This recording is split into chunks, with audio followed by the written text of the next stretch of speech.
Bonjour.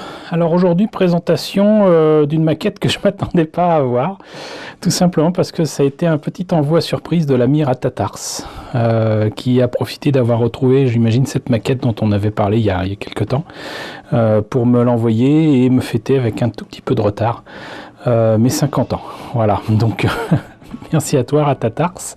D'ailleurs, je vais faire appel à lui et l'appeler pour en savoir plus sur cet avion, parce que vous pouvez certainement deviner que si je m'intéresse à cet engin, c'est pas pour le faire tel quel, du tout.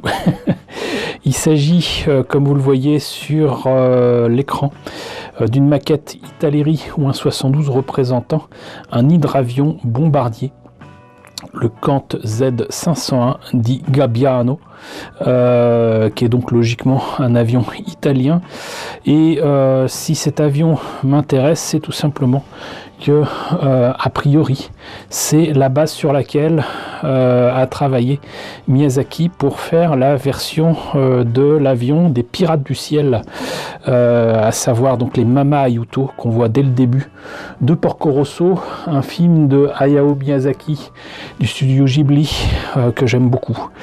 Et on a eu en maquette, je vous les ai présentés, le Savoia, qui est lui-même un avion entre guillemets inventé, le Curtiss, les deux sont en 1,72 et en 1,48 chez Fine Modes, c'est très bien. Maintenant, le truc, c'est que aucun des autres avions que l'on peut voir dans le film n'existe, et encore moins l'hydravion des Mama Ayuto, que l'on voit quand même beaucoup. Voilà. Et je trouve ça dommage. Donc, renseignement pris sur le net, je m'étais rendu compte que le Gabbiano, le Kant Z501, était l'avion sur lequel il s'était basé, mais il y a quand même pas mal de modifications à faire dessus pour avoir l'avion que dessine et anime Hayao Miyazaki dans son film. Quoi qu'il en soit, qu'est-ce qu'il en est pour ce kit Italeri au 1,72. Alors déjà, l'illustration, c'est assez étrange. Je vais pas dire que j'aime pas, mais on dirait un dessin pas fini. Certainement fait essentiellement à l'aérographe. Mais c'est très étrange. C'est pas moche, hein. Pour moi, c'est pas fini. Mais bon. Donc du coup, strictement aucune information de ce côté-là. À part qu'il s'agit d'une maquette des années 2000, de 2000 en fait, de l'an 2000. Et voilà.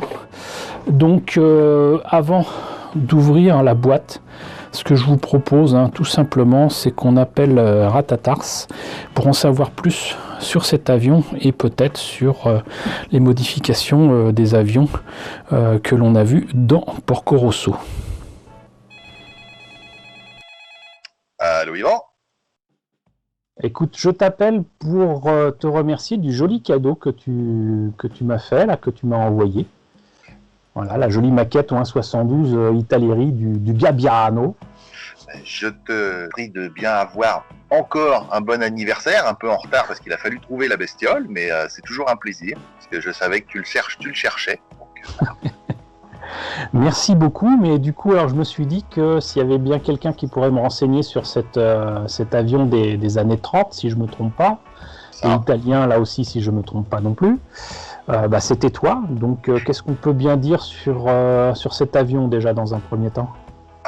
Alors cet avion, effectivement c'est un avion des années 30, c'est un hydravion, qui a été déployé assez largement, puisqu'on en a eu un peu plus de 400 de mémoire qui ont été construits, donc à l'époque c'est quand même bonne quantité sur ces appareils. Ça fait suite à tout ce qui est années 20, années 30 avec le développement de l'aviation à plus long rayon d'action, et donc les hydravions avaient une grande préférence parce qu'ils permettaient de sauver les meubles en se posant parfois bien sur une mer relativement calme, j'ai envie de dire, parfois assez forte, mais voilà. Donc ça permettait aussi de faire du sauvetage en mer. On était sur le développement des lignes maritimes qu'on connaît, qui ont connu leur essor à ce moment-là. L'aviation, avec notamment l'aéropostale, on en a beaucoup parlé avec que ça soit Syntex ou les autres, utilisait aussi des gros hydravions, donc on était pleinement dans la tendance de l'époque. Pourquoi? Justement à cause de ces problèmes de fiabilité moteur qu'on pouvait avoir. Le Cans Gabbiano, donc la mouette en italien,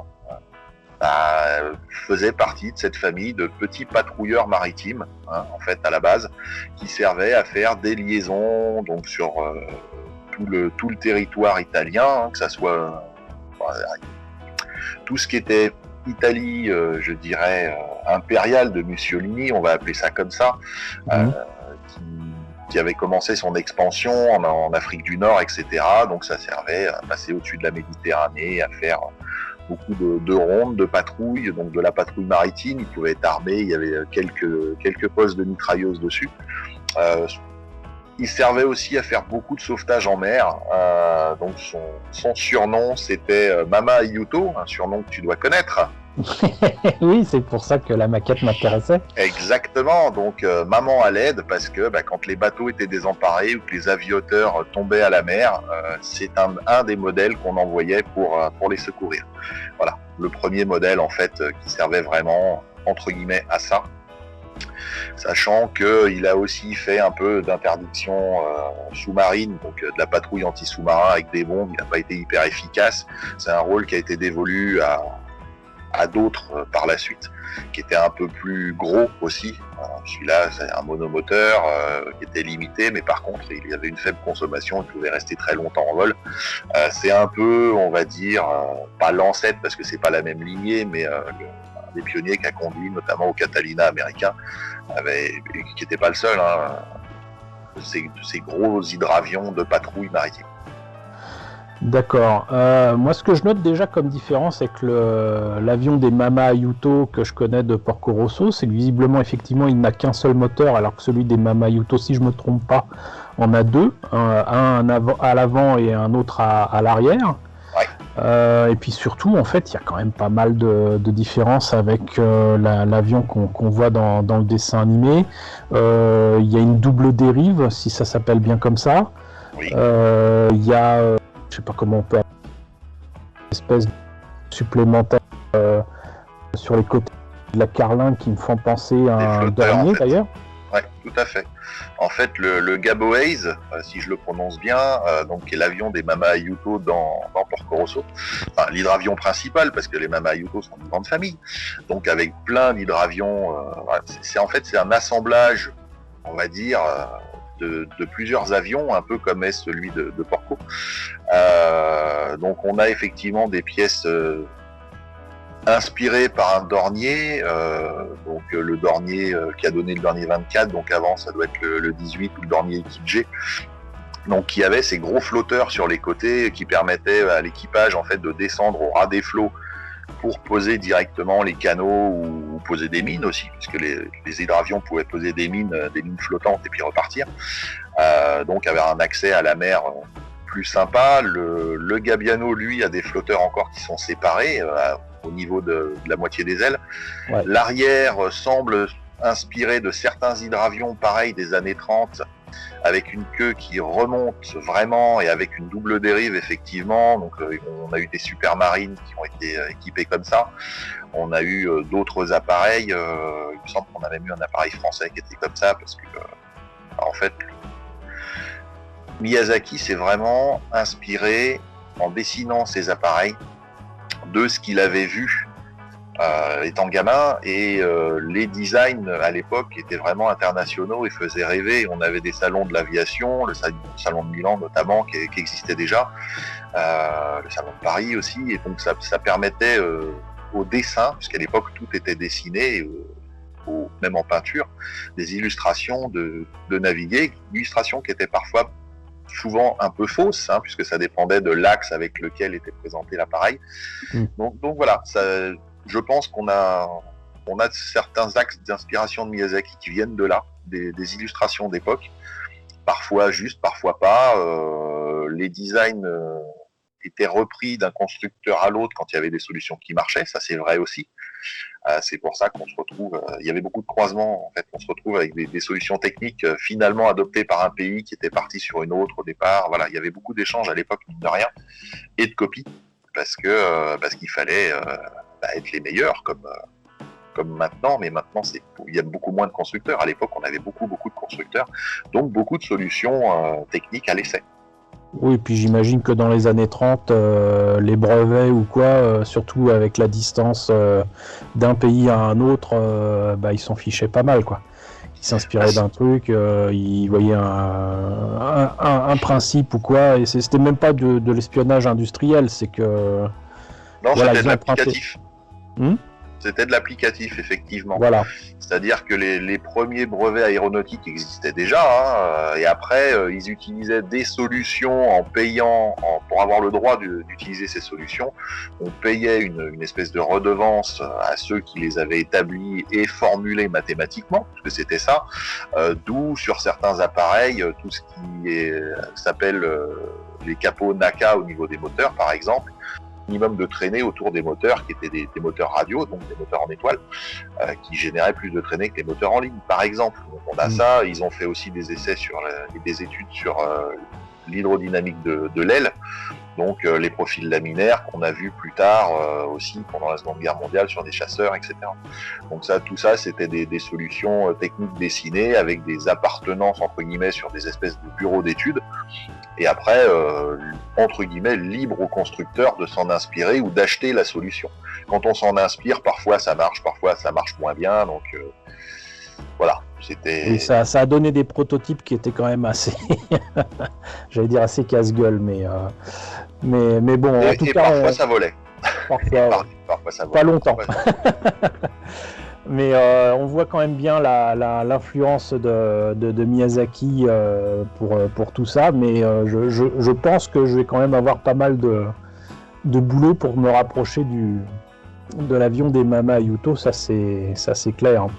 Il faudrait que je te trouve un dornier type G pour aller avec, et je pense qu'avec les deux tu devrais t'en sortir. Je pense aussi, mais je sais même pas si je l'ai pas ce dornier là. J'ai un souvenir d'avoir un avion comme ça, mais dans mes souvenirs c'est Matchbox, mais je me trompe peut-être parce que j'avais peut-être 9-10 ans. Donc, les dorniers de chez Matchbox sont sortis courant des années 60, il me semble, donc ce serait pas surprenant. Ça existe. C'était pas une maquette des années 60 puisque c'était les maquettes Matchbox qui avaient des grosses pièces. Les pièces étaient assez épaisses, mais c'était les premières maquettes à être proposées souvent en 2 couleurs et assez simples à faire avec une petite fenêtre dans la boîte qui permettait de voir les pièces en question. Ça, je m'en rappelle très bien. Ouais, je vois. C'est les rééditions des premiers moules en général et ils les avaient simplifiés sur certains détails. Ouais. Mais bon, donc déjà c'est pas mal. Mais ce qui m'a amusé, c'est de voir que le profil de la carlingue, peut-être que je me trompe, mais je le trouve quand même assez proche. Peut-être ça parce que c'est un hydravion, mais je le trouve assez proche du profil du Savoia. En parlant du Gabbiano ou du Gaboase ? Du Gabbiano. Ouais, en regardant les pièces, j'avais vraiment l'impression de voir le... Oui, tout à fait. Alors, le Gabbiano, lui, c'est ce qu'on appelle un hydravion italien. Et les hydravions italiens, du fait, surtout à cette époque-là, de leur faible puissance aussi au niveau des moteurs, faut relativiser quand même, étaient quand même très très effilés. C'était pas de très gros appareils. Ils étaient efficaces en vol. Leur but, c'était sur la coupe Schneider aussi. Donc c'était une course d'hydravion à l'époque, d'essayer de briguer des places et des résultats. À l'époque, on avait cette chance d'avoir des courses aéronautiques de grande portée au niveau international, et donc ça donnait des choses assez sympathiques. À noter que le Curtiss R3C, donc de Donald Curtis, entre guillemets le némésis de Porco, a vraiment participé pour l'avion réel à une coupe Schneider. Donc on est pile dans la bonne époque au niveau conception de l'avion, au niveau résultat. Et c'est vrai que les hydravions italiens effectivement avaient toujours ce côté assez fluide qu'on retrouve chez les Savoia et chez d'autres. Parce que c'était des designers de bateaux initialement qui ont créé des hydravions, hein, pour la plupart. Ils employaient des gens qui faisaient initialement des bateaux pour créer les coques des hydravions. Mais ça se sent, et je dirais que quelque part c'était tout à fait logique. Il devait être plus facile de pouvoir se poser entre guillemets n'importe où du moment qu'il y a une surface d'eau, et notamment la mer, que d'attendre à voir au loin une piste d'atterrissage, quoi. Mmh. Ça me semble presque être nourri du bon sens que de finalement, surtout en Italie, quoi, de faire appel à des hydravions. La grande botte, elle n'est pas si large que ça. Il y a l'Adriatique d'un côté, le reste de la mer Méditerranée de l'autre. Ça me semble tout à fait logique en fait qu'ils aient fait appel à ce genre de technologie. Mmh. Pour l'avion qui s'est développé très très rapidement quand même. Faut quand même. Moi, ça me tue de me dire que l'avion n'existait pas avant la Première Guerre mondiale, ou si peu, et tout d'un coup c'est devenu quelque chose qui a développé des lignes commerciales, qui a développé des solutions pour aller rapidement d'un point à un autre de la planète, quoi. Ça. Oui, on peut dire qu'en 30 ans ça a été fait. Mmh. Après, c'est de l'amélioration technologique, mais en 30 ans, dans les années 30, on avait déjà des tours du monde en avion. Donc, on est... Voilà. Et déjà, les problèmes liés au territoire et au fait que les gens n'aiment pas trop être, comment dirais-je, survolés par des avions étrangers ou quoi, ce qui a mené à la disparition de quelques pionniers de l'aviation. Tout à fait, qui se sont fait tirer dessus. Voilà, dont Earhart, une pilote américaine qui est souvent citée dans des séries. Amelia, oui. Voilà. Qui a normalement été retrouvée. Normalement, oui, ça c'est pas très très vieux comme information. Ils auraient retrouvé les restes de l'avion et peut-être même des corps, je sais plus. C'est ça. Apparemment, les inscriptions des numéros de série sur les quelques pièces retrouvées sur l'avion correspondraient. Voilà. Et sachant que c'est juste à côté de là où on a entendu son dernier message. Oui, et il y a toujours légende qui soit les Japonais tirés dessus.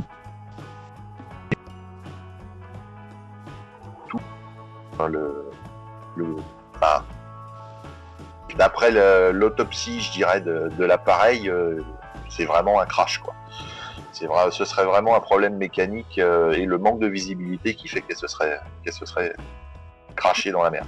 Exactement comme pour l'ancêtre de Harlock au début du film de ce qu'en France on appelle Albator 84. C'est ça. Ok. Bon, bah écoute, on a fait le tour du sujet. Je pense. Okay. Je pense que le Kans a continué, enfin celui-là du moins, parce qu'il y en a eu plusieurs des Kans. Donc, le fabricant c'était Kant et Z c'est Zapata. Pas le clown, le designer en fait de l'avion. Et bon, il a été utilisé pendant la Seconde Guerre mondiale sur des rôles vraiment de patrouille et de petites choses, quoi. D'accord. Ça a été une cible assez facile pour les avions basés à terre de la Royal Air Force, ou même les premiers avions américains qui ont péri en Afrique du Nord. Et voilà, il n'a pas eu un gros rôle pendant la guerre, si ce n'est de secourir des équipages quelque peu perdus dans l'eau. Voilà. Ce qui est déjà pas mal, et je dirais beaucoup plus noble comme activité. Tout à fait. Eh ben écoute, merci pour toutes ces précisions. Je t'en prie. Encore merci pour ce joli cadeau. Et puis, je te rappellerai un de ces quatre. Pas de souci. À bientôt, Yvan. Ciao. Alors encore merci à Ratatars de nous avoir confié toutes ces informations et d'avoir partagé ses connaissances. Donc on en sait déjà désormais plus sur cet hydravion.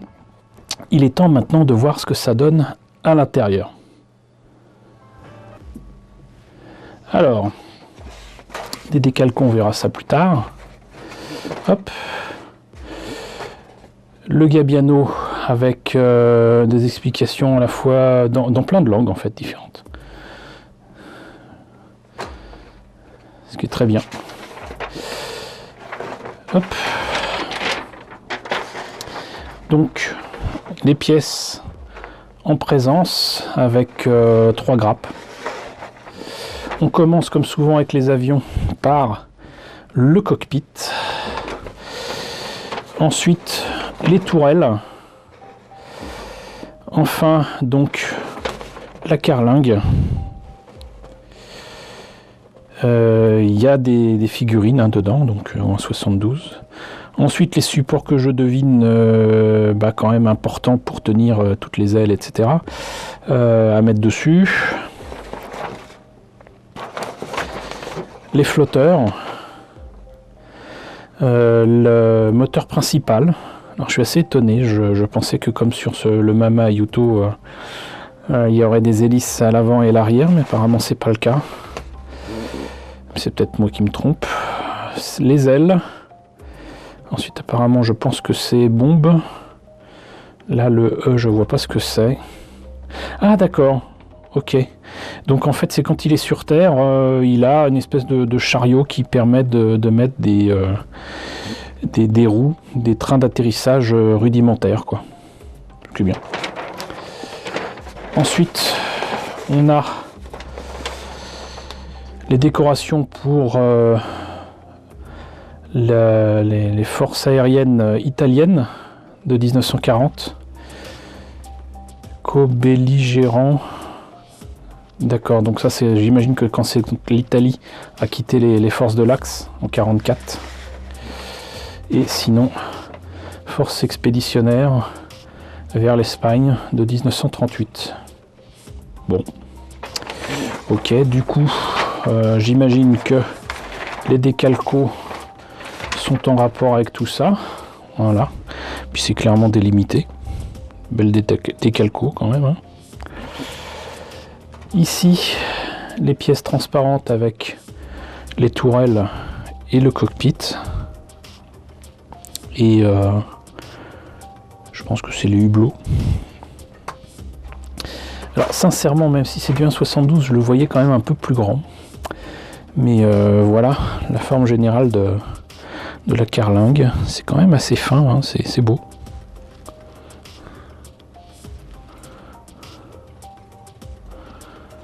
Et les ailes, les flotteurs, il y a au moins 2 figurines ici. La grande hélice, c'est donc une des ailes qui est en train de se barrer, qui a envie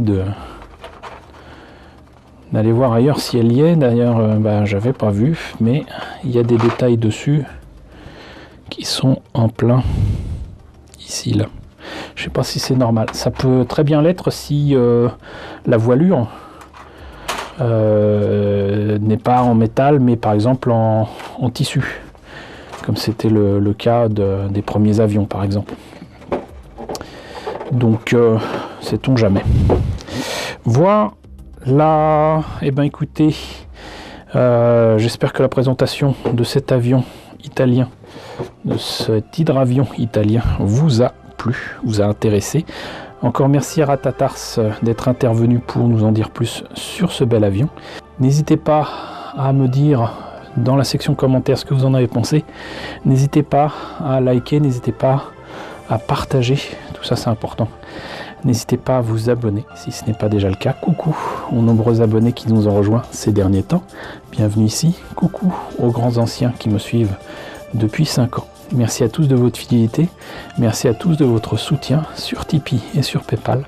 Surtout prenez soin de vous, surtout en ce moment avec ce nouveau confinement. Je vous laisse avec la liste des contributeurs de la chaîne et je vous dis à très bientôt pour la présentation peut-être d'un nouvel avion.